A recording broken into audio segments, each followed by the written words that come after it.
How we doing and welcome back. My name is Ryan B. Hebert, sitting alongside Patrick Mont, and welcome back to Memphis Regionals 2018. Pat, how we doing today? Pretty good. This is the first match of top four.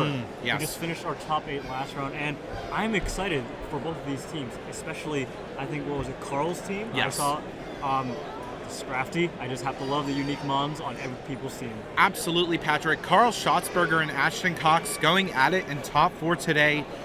Just to note that Jeremy Rodriguez and Max Simon will be going at it after this match, and Ashton and Jeremy are running the same team in Top Cut. So many of you in chat probably are wondering, are we going to see a top 2 mirror match, or will Carl or Max pull it through into the top 2? We're going to find out. Both players are setting up their Pokemon right now, getting ready. I'm very excited. Now, looking at Ashton's team and then comparing it to Carl's team, Carl is rocking that Serena that we have seen, making it so that those fake out users on Ashton's team that we saw yesterday with that Incineroar, Toxicroak, and Smeargle might be deemed useless. Not to mention that we are seeing a Scrafty on Carl's team as well, so Intimidate's going to be coming out on Carl's side of the field as well. But we cannot count out the Lunala and the Xerneas on Ashton's team. Time and time again during this regional, we have seen those teams, specifically this team, succeed very well. Yes, and I also want to point out that Serena also has Feint, so that also puts pressure on, should you protect this turn, should you not, and it can actually lead to, if you just have to protect in the face of a Xerneas, you could have your protect broken and have your Pokemon knocked out. Absolutely, Patrick. Both players choosing their Pokemon here, taking their time. Ashton putting on his signature bandana, putting his hat down. He is getting in the zone. Carl is getting ready as well. You have to wonder, have they been prepping all night? Has Ashton been thinking about this match? How is Ashton going to defeat that Ho-Oh? Does so much damage to his team, and not to mention that Sacred Fire could do a lot to, pretty much anything that Ashton has. Not to mention the Stack Attacka on Carl's team could be doing a lot of damage as well with that Gyro Ball. It's going to be very interesting. Now, yeah, Pat. So there is the overall pressure of that Toxicroak, because it does pressure not only Coco, Xerneas, it does work to almost 4 of Carl's team because of its poison and fighting typing. You are completely right, Pat. That Toxicroak is threatening Stack Attacka, Serena, Scrafty, Xerneas, and Coco with those moves. It's going to be very interesting to see what Ashton decides to run with here. It's also going to be interesting to see what players choose to do with their speed control, because Carl does have access to that Trick Room with that Stack Attacka, but Ashton has access to Tailwind with his Crobat. Very true, and also that Crobat being one of the fastest things on the field, being able to fire off super things, just having anything's HP, and then being able to try and pick up some knockouts afterwards. Tapu Koko might be an interesting choice here to have because of that electric terrain, so not being put to sleep by a Lovelykiss would be a very nice thing indeed. And it looks like Tapu Koko Stack Attacka will be led on Carl's side, with Incineroar and Xerneas on Ashton's side. Very interesting lead for both of them. Ashton having a very offensively being able to pressure with a Fake Out and a Geomancy turn 1, whereas Carl can sort of pressure with a Trick Room and a Wide Guard if he has it on the Stack Attacka to stop any Dazzling Gleams. You have to wonder if you're going to Fake Out into the Stack Attacka, get the Geomancy off, and not be afraid of what the Coco may fire at you. Wouldn't be surprised to see a Volt Switch here into either the Xerneas or even the Incineroar, knowing that the Incineroar is probably going to go for an attack. The last thing you want if you're Ashton right now is to have a Trick Room get up on Carl's side of the field, because if you do, that speed control is going to be determining the rest of this game. I mean, you do also have to wonder, is that Coco carrying Nature's Madness? Because if it does, it could try and have that Xerneas' HP right off the bat in order to make it easier to take out later in the game. Knowing Ashton Cox, he probably has calced his Xerneas to live something from Stack Attacka, but we're going to have to see. We're going to see Stack Attacka switch out here into Serena. Ooh, so if we do see the Fake Out, it's not going to be happening due to Queen's Majesty. The Volt Switch coming out here into Incineroar. All right, we're just going to have to see, will the Scrafty come out next right now, pressuring with the Intimidate and try and Fake Out the Xerneas next turn? Yeah, Pat, I would be curious to see if Ashton Cox just straight up goes for a Flare Blitz or even a knockoff, trying to predict the Serena switch in, as this was something previously seen in our top 8 match. Carl did bring that Serena to negate fakeouts, and that's exactly what he has to do against Ashton's team. Stack Attack coming back out onto the field, and Ooh, here comes the substitute from the Xerneas, and the Flare Blitz. Let's see who this goes into. It does go into the Coco Slot, predicting that to swap out into Serena. yeah, so Ashton thinking, okay, my opponent does have the Serena. Will he switch it in if I try to fake out? So fake out is probably not going to be doing a whole lot in this game with the Serena still on the field. So next turn, I would not be surprised to probably see a Flare Blitz into that Serena, but at the same time, you need to be worried about that Stack Attacka. That thing gets up Trick Room, and then you're in a whole world of trouble if you are Ashton. And I'm also curious, do you have Lunala in the back right now? That is a very good question, because we have not seen Ashton's other mods, so we can only guess as to what he has in the back. I would say Lunala is a very good bet, as well as I would say Toxicroak, just the pressure. Since Toxicroak is very good against the majority of Carl's team, I wouldn't be surprised if he does have it. I would be interested to see what happens here if you just go for an attack into that Xerneas, doubling up, trying to take it out. You're going to see the Moonblast coming out from that Xerneas, just going directly into that Serena, trying to get it off the field, but it will take that Moonblast comfortably with about 30 to 40% health left. Power Whip coming out, targeting that substitute, trying to take it away, and it will fade away. Will we see the Gyro Ball from the Stack Attacka? No! We will see the Trick Room coming out here. Fake out is not going to be a thing because of Queen's Majesty, so Pat, what do you do right now? I might be switching out the Xerneas into Incineroar if you have it, to just get the attack drop on Serena. I mean, that is a very good point, but we could also possibly see a Protect from the Xerneas, and just to prevent less damage from coming in, and also to stall a turn of Trick Room. And we could also see a possible Poison Jab onto the Serena just to eliminate it from the field at end this game, or if he is feeling it, a possible low kick into the Stack Attack to try and one-shot it. I think that Carl really needs to preserve his Serena here in order to keep this game where he wants it to keep going.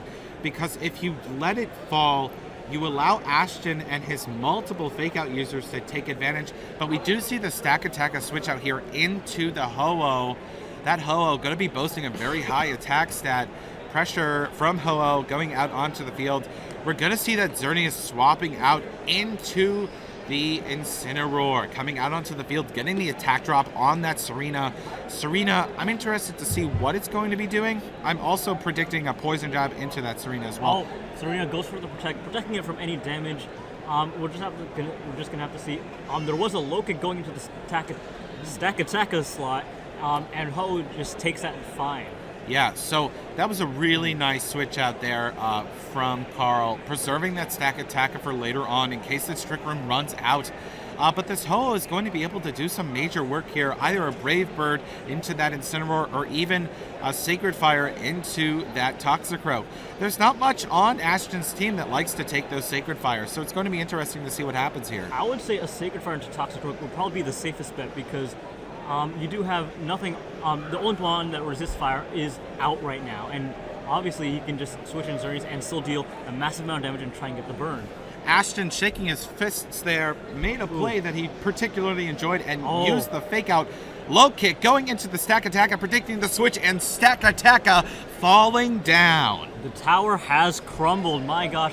Calling that Serena switch, being able to fake out that Ho and then immediately decimate that Stack Attacka in this game. You had to wonder, was the Incineroar slower than the Serena? But the fact that Serena had protected last turn meant that Incineroar or Toxicroak had free reign on taking that Serena out, so that was a critical turn. Ho-Oh taking a little bit of damage there, but not much. And so now we're left here with no Stack Attacka, so as soon as Trick Room goes down, Speed Control resorts back to Ashton Cox, preserving that Power Herb on that Xerneas. You just gotta wonder what is going through Carl's head here. Is he already thinking about game 2? I mean, I would always, because he is down 1-1, he's in a slightly disadvantageous position. I think he can still probably pull it out of this game. It's not over yet. So we're just going to see how he tries to maneuver in this situation, since both of Ashton's Pokemon pressure his Serena and can easily knock it out in a single hit. Yeah, absolutely, Pat. Wouldn't be surprised to see a Protect here from Serena. And Ho-Oh just go for a Sacred Fire or even a Brave Bird into that Incineroar. Helping Hand being used on Ho-Oh, such a great move. So Ho-Oh is powering up something very powerful. Knockoff coming out, going into that Ho-Oh, going to be knocking off a Citrus Berry. Poison Jab coming out from Toxicroak, going into Ho-Oh, trying to take it up, but hangs on Brave Bird. It goes for a Brave Bird, most likely into the Incineroar slot. But that recoil, though, is probably going to do a lot to that Ho-Oh, taking it out for the count, and that Incineroar hanging on with a sliver of health. Man, that Pinch Berry coming in clutch, living on 7 HP and being able to recover all the way just back into the green is so crucial. And now, I believe all what Carl has up is his Tapu Koko on the side. Yes, you are right, Patrick. That Tapu Koko coming out here onto the field. One has to wonder, what else do you have for this game, or is there a possible forfeit to conserve the information that you have? You know, at this point in the tournament, players have been able to see their opponents' teams and kind of get some info and kind of scout a little bit. So you have to wonder, how much does Ashton know about Carl's team, and how much does Carl know about Ashton's team? That's very true. I mean, definitely in this moment, Carl is most likely planning for Game 2 and like probably trying to switch up his lead in order to counter Ashton's very offensive team, because as you saw, Trick Room didn't really do too much as Ashton was able to power through it. And we do see that forfeit coming out from Carl. Carl wanting to preserve the information that he has on his team. A very, very good idea, I think, from Carl. You want to be sure that you're keeping the info that you have away from Ashton. Ashton may have some info on your team, but you know, who knows? It's sort of a toss-up because players have been studying these teams all night, getting ready for these top cuts today. And so, you know, going into the second game here, if I'm Carl, Stakataka definitely was a huge player, but yeah, I think you want that Scrafty. I think you want that Intimidate. I would 100% agree, especially because Stakataka, like you saw how quickly it went down because of that Toxicroak pressuring so many Pokemon on Carl's team, because of its poison and fighting typing. Like, this is, I think, one of the few times we've seen Toxicroak rise to the top in this meta. Especially with that low kick from the Toxicroak, it's going to be doing a ton of damage to Stakataka if Stakataka is caught by that move. So it's going to be interesting to see what happens here. But the Xerneas on Carl's side may be an interesting choice as well. But we're just seeing the full power of a team that has 3 Fake Out users, forcing Carl to switch into Serena. That is a Pokemon that, you know, can do a lot of damage, but to Incineroar and Toxicroak, Serena really doesn't threaten those Pokemon that much. That's very true, and we saw how Ashton, because of Protect, he was easily able to read when it was going to swap out and pick up the KO on the incoming Stakataka. So I think Carl needs to play around with, like, all right, will Ashton be able to call this switch or not? So we do see Ashton locking in his team right now, and we're currently waiting for Carl to do the same. I think we will probably see something very similar with Ashton, trying to bring out as much pressure as possible in order to try and get Carl into a situation that he can't come back from. Yeah, absolutely, Patrick. I agree 100%. These two players getting ready here. They've selected their teams. They're ready for this game too. Ashton definitely knows what he's doing going into this game, and I think Carl does as well. We could see a good comeback here from Carl, but it's going to come down to what these trainers decide to start with. Tapu Koko Ho is starting on Carl's side of the field, while meanwhile Ashton will be starting with Incineroar and Xerneas coming out. So really just going with a full offensive right off the bat. All right, Ashton does have the Fake Out initiative, and he will get the Intimidate drop on that Ho-Oh, which I think is very crucial. So he will most likely be able to get some sort of he will be able to gain a lot of momentum by being able to click Geomancy this turn. Yeah, absolutely, Pat. I think a Geomancy here makes a ton of sense. You have the Fake Out potential again, but, you know, does Serena switch in? I'm guessing that Ashton might just go straight up for an attack here, might go for a knockoff on that Ho-Oh. As soon as you knock off that Citrus Berry, any Brave Birds that Ho-Oh is going to be firing off, you know, they're going to be costly. The more health you take down from this Ho-Oh, the more costly it gets. I mean, you have to wonder, does this Koko have any tech moves? Because you saw Carl forfeit the match, preserving the information as to what moves his Koko has, so it could still have moves like Taunt or Nature's Madness to try and deal with that Xerneas. You're completely right, Patrick. This Coco could be carrying those moves, but so far we haven't seen anything revealed.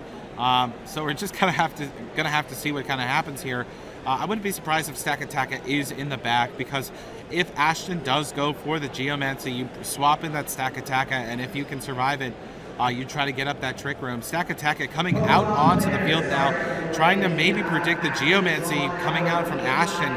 Fake out coming out, so Ashton knew that Serena was not coming in. All right, and we will see the Volt Switch coming out from the Coco, hitting into that Incineroar, and let's see what Carl decides to send in. I believe he made sure to send in the Ho just to keep up the pressure, and also it is no longer intimidated by that Incineroar. Yeah, I agree. We will see the Ho-Oh on Carl's side of the field coming in here, but are we going to see the Geomancy? We will see the Geomancy from the Xerneas powering up, putting Ashton in a very favorable position right now, being able to fire off Moonblast and Dazzling Gleams, and he could very potentially just set up a substitute this turn, predicting Carl to try and go for the Trick Room instead of Gyro Ball. Yeah, you're completely right, Patrick. A substitute after this could be a potential play, or you could just try for a double target into that Stakataka, but I gotta say, it's probably gonna be pretty close if you try something like that. Not to mention, you have a Ho-Oh that's not intimidated on Carl's side of the field that is ready to do some damage into Xerneas, so I wouldn't be surprised to either see a Protect or maybe switch out the Incineroar to just get the Intimidate, because it looks like this Stakataka may be able to get a Trick Room up. That's very true. I don't believe we'll see the Toxicroak switching in just because of that whole having Sacred Fire and Brave Bird. You don't really want to have Toxicroak switch in and possibly take one of those moves. I wouldn't be surprised to see the Lunala in the back for Ashton. It might be a little fast, but it could be a great one to have in this Trick Room, especially against this Ho-Oh as well. I think this Incineroar on Ashton's side of the field is going to be critical. And Pat, you called it right. That substitute is going to be coming out from the Xerneas. Brave Bird coming out from the Ho-Oh, probably going into that Incineroar. It is going into the Incineroar, dealing a good amount of damage, taking it down to the Pinchberry range. And we're just going to have to see, will the Sakataka use Trick Room or Gyro Ball? I feel like it's going to go for that Trick Room, Patrick. Oh, here comes a knockoff, getting rid of that Citrus Berry, like you called earlier. And Gyro Ball coming out from Stakataka. Wow. Trying to pick up the KO on the Incineroar. It's just not enough. Was just not enough, Patrick. What an interesting turn. Ashton calling that almost perfectly. Carl not setting up his speed control. This could come back to hurt him. Now that Xerneas is behind a substitute, it is going to be taking hits and then being able to just dish as much as it wants without being damaged too much. You have to wonder, do you set up the Trick Room now? Because this Geomancy Xerneas is going to start plowing through members of Carl's team if he doesn't do something really fast. I think it's he made sure to double into the Xerneas slot, try to break the sub, and try and get as much damage off as possible, because Ho-Oh should be able to live this very badly. But the question is, can Ho-Oh... Oh, it actually goes for the recover this turn, trying to stay on the field for even longer. So we do see a revealed recover, meaning that we probably don't have Roost on Ho-Oh. We do see the U-turn from the Incineroar.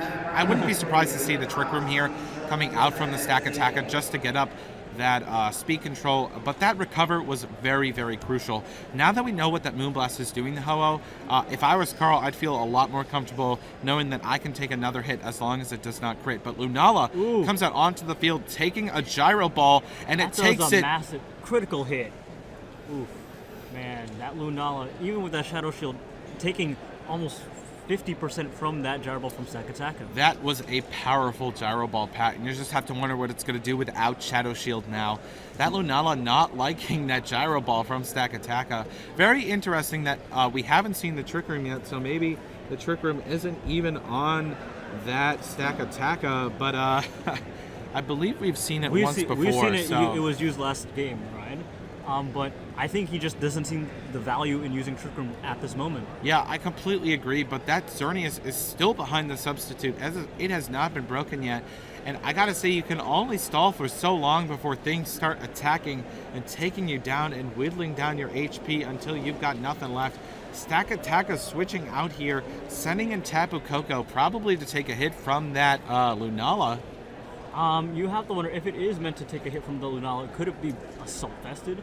And we will see the Moonblast going to Koko. This is guaranteed knockout. Yeah, that Coco going down, not being assault vested whatsoever. It just takes it and it just goes. Lunala going for this Moongeist beam into Ho-Oh. Curious what it's going to do. Will it be enough? It is not. Ho living again and going for another recover, increasing the amount of HP it has at the start of the next turn. This Ho-Oh is going to be able to recover, but, here's the thing, though. If you keep recovering each turn and you're not outputting damage, your teammates are going to be knocked out, and when it comes time for a double up on your Ho-Oh, it is going to be enough to knock it out. So, you do have to be calling your shots here from Shotsburger.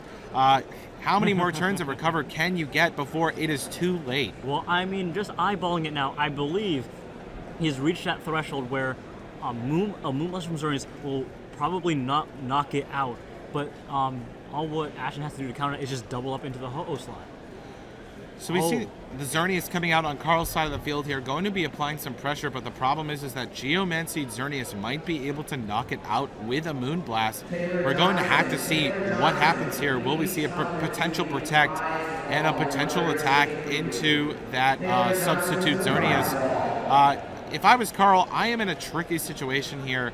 Now that I don't have Trick Room up, I don't have advantage on speed. So I think that's what Ashton has right now, and that's what he's using to his advantage. Speed control, plain and simple. That's very, very true, Ryan. Now, we're just going to have to see. We may actually just see the double up onto the Ho-Oh because seeing as how it's almost at full HP, it may try to go on the offensive this turn. And with, I believe, the Ho is slower than the Lunala, meaning that he can knock it out this turn. Xerneas using Protect, and the Moonblast actually going into the Xerneas.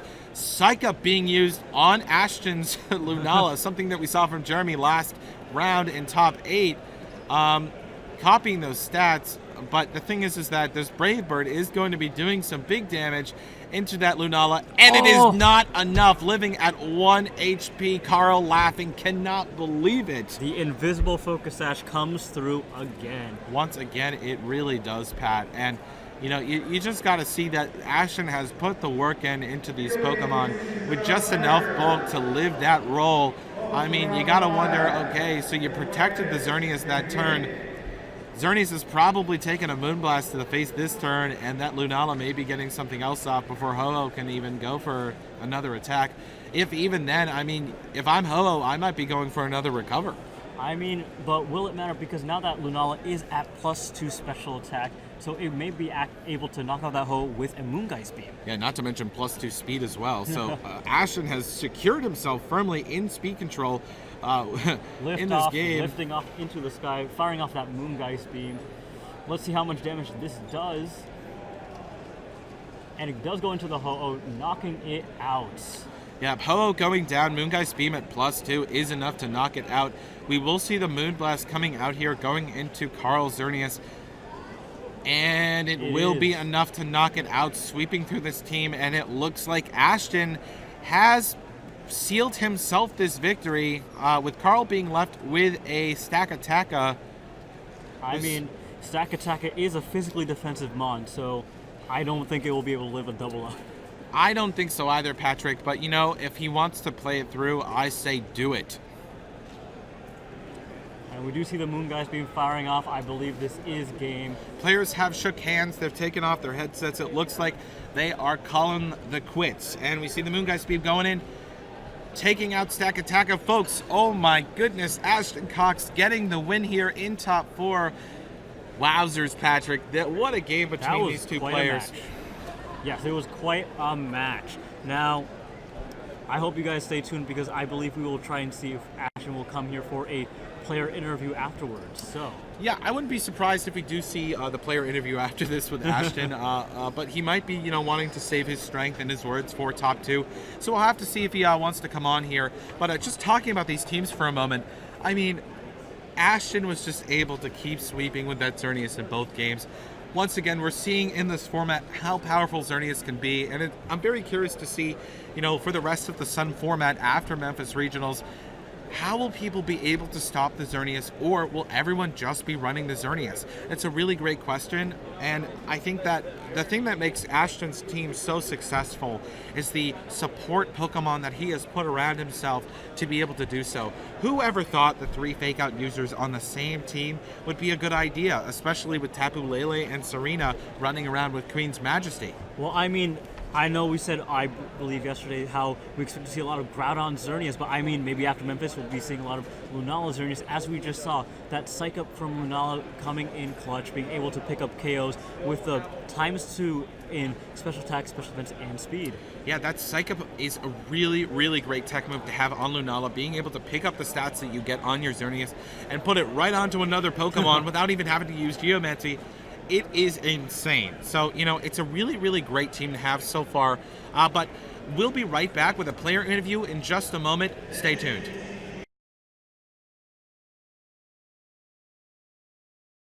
All right, and we're back, and I am here with Ashton Cox, the winner of last round. Ashton, how do you feel?